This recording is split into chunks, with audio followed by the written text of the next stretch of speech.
Olá, boa tarde. Seja muito bem-vindo. Nós estamos de volta com mais notícias do Brasil e do mundo desta quinta-feira.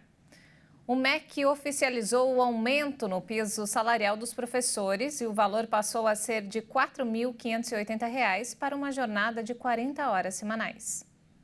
O Ministério da Educação reajustou o piso salarial de professores da educação básica. A portaria, que prevê um aumento de 3,62%, foi publicada em edição extra do Diário Oficial da União. Esse salário é válido para profissionais que lecionam na rede pública de ensino e cumprem jornada de ao menos 40 horas semanais. O valor mínimo definido pelo governo para 2024 foi de R$ 4.580. Em 2023, vigorou um piso de R$ 4.420. O reajuste percentual está abaixo do acumulado do Índice Nacional de Preços ao Consumidor Amplo, considerado a inflação oficial do país, que no último ano foi de 4,62%. O percentual reajustado nesta quarta já era aguardado por entidades da educação desde o fim de 2023, quando o MEC e o Ministério da Fazenda publicaram o reajuste do valor aluno-ano do Fundeb, o VAAF. O cálculo da atualização do piso é baseado na diferença percentual do VAAF de 2 anos anteriores. O piso salarial é definido pelo governo federal, mas os salários são pagos pelas prefeituras e pelos governos estaduais. Com a publicação do aumento pelo MEC, cada estado e município precisa oficializar o novo valor por meio de uma norma própria, para que então o valor seja de fato aumentado.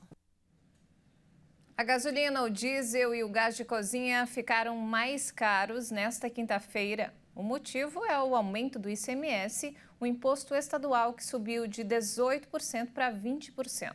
O preço da gasolina subiu 15 centavos por litro, mas o repasse depende dos postos. Considerando os preços médios cobrados nas bombas do país na última semana, o litro passou de R$ 5,56 para R$ 5,71. O gás de cozinha teve um reajuste de 16 centavos por litro. O botijão de 13 quilos, por exemplo, ficou em média R$ 3,00 mais caro.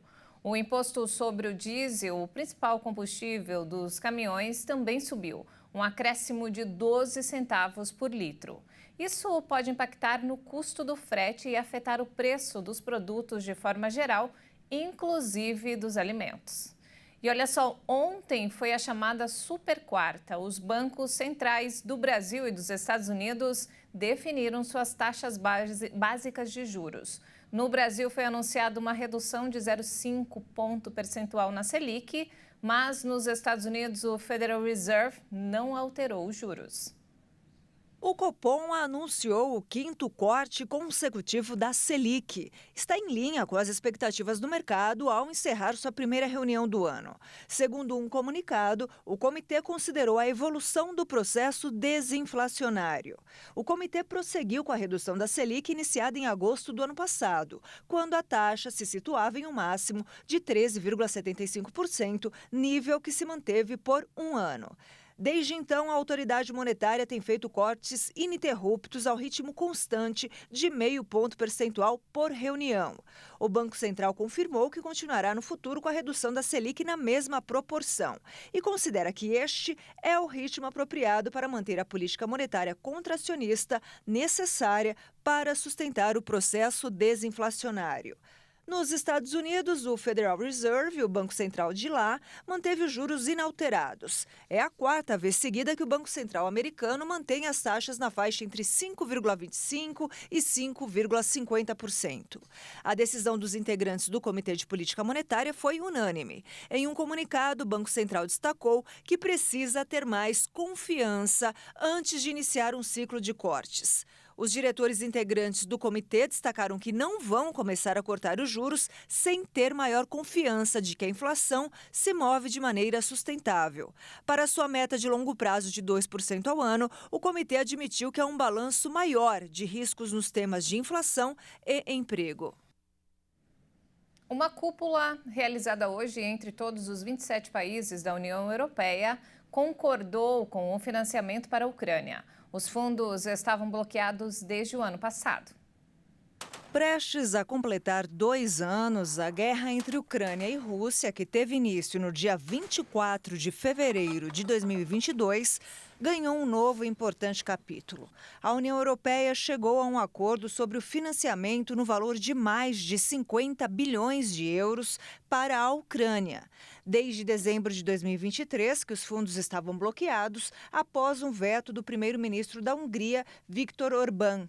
Havia especulações sobre a relação de Orbán com o presidente russo Vladimir Putin. O presidente da Ucrânia, Volodymyr Zelensky, agradeceu o feito e diz que está grato aos líderes da União Europeia e que é muito importante que a decisão tenha sido tomada por todos os 27 líderes, o que, mais uma vez, prova a forte unidade do grupo. E olha só, a Casa Branca atribuiu ao grupo Resistência Islâmica no Iraque a autoria do ataque com drones que matou 3 soldados americanos em uma base na Jordânia.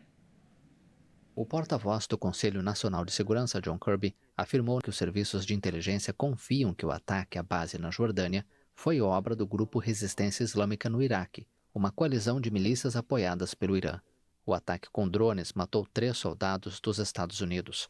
O ataque realizado no domingo teve como alvo uma base logística americana em pleno deserto jordaniano na fronteira com o Iraque e a Síria. 3 pessoas morreram e várias ficaram feridas, segundo porta-vozes militares americanos. Os Estados Unidos têm sofrido vários ataques contra suas posições no Oriente Médio desde o início do conflito entre Israel e o movimento islamista palestino Hamas, no começo de outubro, mas até o último domingo não havia sofrido nenhuma baixa. Com uma queda semanal acumulada de cerca de 50% na Bolsa de Valores, a companhia aérea Gol iniciou um processo de recuperação judicial nos Estados Unidos. A empresa foi autorizada a receber 1,7 bilhão de reais, valor correspondente à primeira parcela de um financiamento para reestruturar as dívidas. Com uma queda semanal acumulada de cerca de 50% na Bolsa de Valores, a companhia aérea Gol iniciou um processo de reestruturação financeira nos Estados Unidos.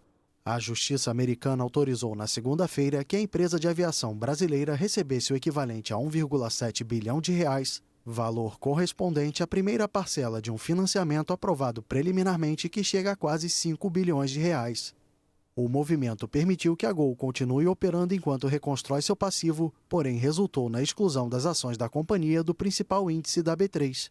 Atravessando uma grave crise financeira, a empresa informou na segunda-feira que tinha uma dívida de mais de 20 bilhões de reais ao final de 2023. A Gol é a mais recente companhia aérea a recorrer ao capítulo 11 da Lei de Falências dos Estados Unidos por conta de problemas financeiros causados principalmente pela pandemia. Outras empresas já tinham feito o mesmo pedido à Justiça americana, como Latam e Avianca, que também pertencem ao grupo que controla a Gol. Essa edição fica por aqui. Mais informações ao longo da nossa programação. Muito obrigada pela companhia. Uma ótima tarde.